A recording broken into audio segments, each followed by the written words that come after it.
Hello and welcome to another one of our videos, and this is part one of a 5-part series where I'm going to break down some of the things that you can look at in an assessment for knee pain, because I get so many emails and questions regarding help, and one of the first things I always say to the person is I can't really know for sure until I've assessed you. I can't do this via an email or even via a Zoom consult. It's very difficult to actually know that because there's so many things to consider. So hopefully I can show you what those things are. So why do we assess in the first place? Well, over the last 15 years I've sort of learned a lot from my mistakes, and things that I was doing in the beginning that I thought was good for everyone, I realised was maybe going to help some people but not others.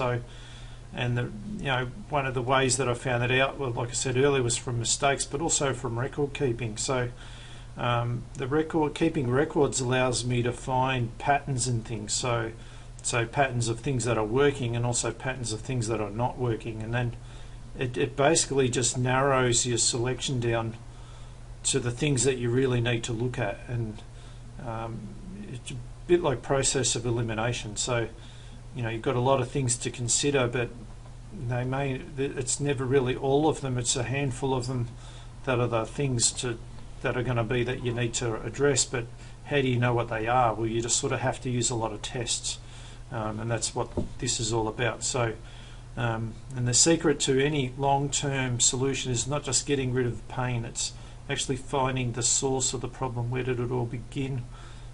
What's the trigger behind it? And the little quote here, if you're not assessing, you're guessing, is something to always keep in mind when you're trying to address things like knee pain.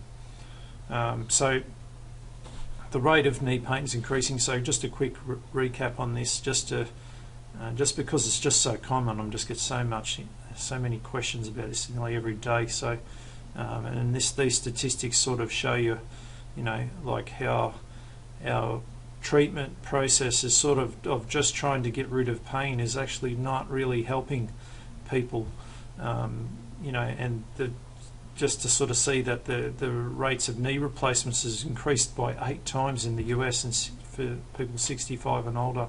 I see a lot of people in their 50s getting knee replacements. It's even earlier, some people. It's just, and it really, at no point have these people addressed the reason they had knee pain in the first place. They're just trying to get rid of the pain, not addressing why they got it. So when you leave the source unchecked and untreated, these are the end results. All right. So arthritis, significant cartilage wearing, and ACL tears in sports, from poor mechanics, and it wasn't bad luck. They were sort of set for it. It was just a matter of time. These are all things that can be addressed. All right. So a big thing here is a good quote from Vladimir Janda. Time spent in assessment will save time in treatment. It's so true. If you really just take the time to really look at things, before you just jump into a program and saying it's all about the glutes. Maybe the glutes are a factor, but maybe they're not. Maybe you've just missed something because you just jumped into it too soon. Really using a checklist of things can help you significantly. So a big thing here that I'll sort of say to you is let the tests guide you on what to do. So like I sort of mentioned a second ago, never follow a template or assume that everyone needs to do a certain exercise. I've been guilty of this in the past, and sometimes I still am. Where I might say everyone's got weak glutes with knee pain, but that's not always true. They don't always have tight hips. Sometimes they're actually got really stiff glutes. They're actually overused them, and the hips are actually excessively weak, not tight at all. So this sort of tells you that there's no one way to fix things. It's only the way that's right for you. And the best thing about an assessment process and a checklist you follow, it removes the bias. So it moves the temptation of what you did last time to just apply that because it works so well. And this is the thing I get a lot from people who write comments on YouTube videos saying that exercise is crap, all I did was this, and that may be true. It may have worked for them, but that they've only seen one person, where I've seen like thousands of people, and I can tell you sometimes that logic that worked for them is actually going to make things much worse, even though the person has the same symptom, even the exact same injury. That the reason for their injury may be completely different. So you can't use. You have to sort of block out the things that have worked well. You can keep them there, and draw from them when you need to, but don't sort of make conclusions on things before you've actually assessed the person in front of you or your own body, if it's you're watching this video for. So just remember, we're all unique, so it's impossible to have an identical program to someone else, even if it was the same injury. So where do you start? Well, the first thing is obviously imaging, x-rays, a correct diagnosis. So don't self-diagnose. It's one of the worst things you can do. Go see someone who can actually give you a diagnosis, and maybe look into the extent and of the damage. So that's the beauty of x-rays and MRI. So it's x-rays as MRI. They can actually help you determine how badly damaged it is and exactly probably where it is, instead of sort of guessing where the injury is. The only problem with these things is relying on them. It doesn't actually tell you how it was injured. It just tells you the extent of it. And always remember that the site of the pain is rarely the cause of pain. It's merely the effect of a cause from something somewhere else. So as much as this information is useful, it only tells you a very small part of the story, and it doesn't tell you the most crucial part, which is how. All right, so it's important to have, but it's not the only thing. A medical history form or a process, and this is a standard form that I might use. Depending on the person, might add to it, but these are just sort of basic questions, like these are just standard things. They're not even relating specifically to the knee. In this part here, I get them to mark with an X all parts of their body where they've got pain or have had injury or fractures or some sort of surgical procedure even. I want to know everything about their health of their body, because these are factors that contribute to a problem that's ending up in pain in one part of their body. And I need to consider all of these things before I jump into making my conclusions as to why. The next thing is, like listing the actual injuries. When is it active still? Have you seen someone? Has it been diagnosed? Are you currently getting treated for it? When did it start? This is an important one. So how long ago was it there? Has it finished? Has it started again? What other things that you've sort of been doing? I was doing these exercises, etc., etc. And also other conditions like heart trouble and things like that. Sleeping problems, for example, that can have a real impact on digestive issues, a real big impact on joint problems. So I want to know all of these things, because I could be treating a musculoskeletal problem, and it could be something else. It could be side effect from medication that's the underlying problem. So you're sort of laying all the cards on the table to try and then make sense of all the information, to then decide what to do. All right. In addition to the medical history, I also like to look at repetitive actions people make throughout their day. So things that they do at work, whether they play sports, if they play a musical instrument, how they sit in a chair, or how often they sit in a chair, do they walk, all this sort of stuff. So the reason for this is, the most cases, these are the triggers that are provoking stiffness or weakness, and eventually compensation. And this is the mechanism for the pain. So by just asking simple questions, you can sort of begin to sort of see where something may be being created all along. So and if you can find that underlying creation of the pain trigger, you can begin to change it, and that is going to have a big, huge step forward into the success of all of your corrective exercises and stuff that you're going to implement. It's amazing just how much simple questions can reveal so much. So if this is a questionnaire I might use, and I might list, do you play sports, and how often do you do them, how many times per week, is it only once a year sort of thing, I might add to the list as well. Things at work, do you sitting most of the time? Do you have to do heavy lifting? Is there any repetitive movements? Yes. And then I might ask them, what are they? What do you do at home? How often do you read? all these things. This side here in particular really can uncover some of the things that you want to sort of investigate further, especially in the exercises. You know, if I know that they're doing lifting, I want to see how they're bending to lift. If they're sitting, I want to see how they're sitting. You know, I want to see the chair that they're sitting. I want to see the car they're driving. All those sort of things. They're the source behind the trouble, because there's something they're using all the time.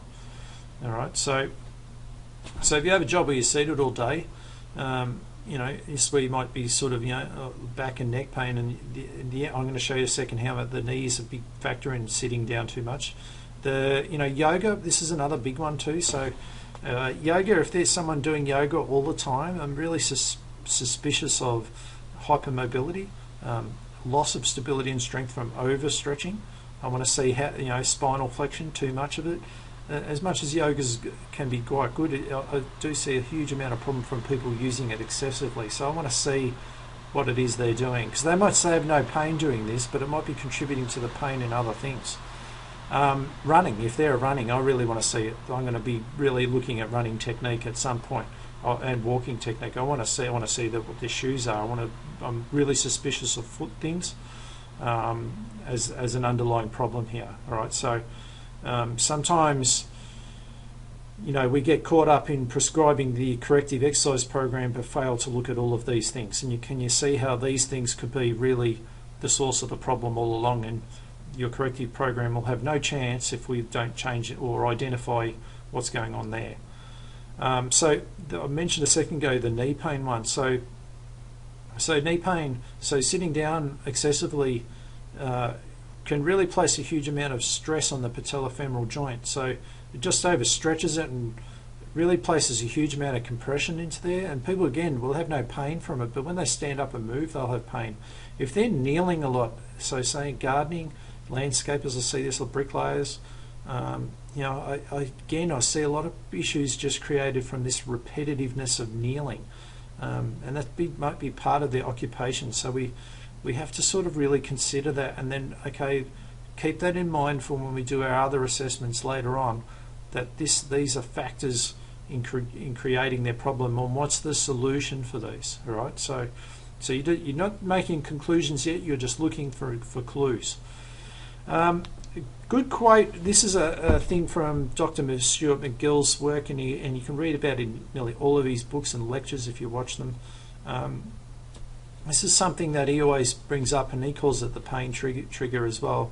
And it's something where he's saying, like, we put a lot of it, I swear, again, I have a lot of people come in and they concentrate really well on their exercise program in the gym and their technique in the gym, but when they leave the gym, it's like everything they do out of it's irrelevant. So we've just spent an hour working out how to bend correctly and do deadlifts well, and they do them really good, but then when they leave and then they pick up their bag, they just don't use that same form. You mean? So all the things that you do out of the gym are just as important as what you do in there, if not more important, because every time you undo your hard work is what McGill calls picking the scab. And basically you just like if you cut yourself, a scab would heal and it would build scar tissue to heal itself, but if you kept picking the scab off, it would never heal itself. Eventually it would get more infected and become a bigger problem. And that's exactly what happens when you don't address those things outside of the gym or outside of your exercise program. You have to have a good healing process that's effective for the long term. You have to consider all of those other things. All right, so that's something to really bear in mind. So in the main summary for part one, we haven't even got to exercises, we're just looking for underlying causes. So previous injuries is really big one. So the areas I'm looking for are the feet, the ankle, and the hips. I'm really highly suspicious of something wrong around those three areas. Definitely other things will be involved, but for the knee, I'm really looking at those three joints in particular. Repetitive movement, so I'm really looking for what are they doing a lot of. Are they sitting in flexion a lot? Do they do a lot of cycling? Are they a runner? How often do they exercise? You know, what are the type of exercises they do? If they're a runner, I'm making a note, running technique, I'm going to have to look at that. If they do yoga, I'm highly suspicious of hypermobility. I'm going to keep that in mind when I'm looking for things. So I might add extra stability tests based on what I've seen before with other with people with hypermobility. So I'm sort of trying to narrow my selection down to based on the information I know about this person. So can you begin to see how like a program can go many different ways? Even though I might have two people with the same injury, I might be doing completely different programs for these people, and both of them will be effective. All right, so in part 2 I'm going to be looking at postural assessments and what I do there, and what information I can gather from that before I start looking into mobility, stability and strength assessments, and movement assessments most importantly. For more information, you can go to my website now. There's programs you can get that have all of these assessments and tests in great detail, so they're in video form and PDF form. You can download them instantly, and you can get started straight away on that. So, and there's plenty of articles on the website you can go to that'll give you heaps of information. So have a look in the description under the video here, because I've chucked a whole heap of them there for you. And yeah, and then in part 2 we'll look at posture. All right, so I hope you enjoyed part 1, and we'll see you on the next one.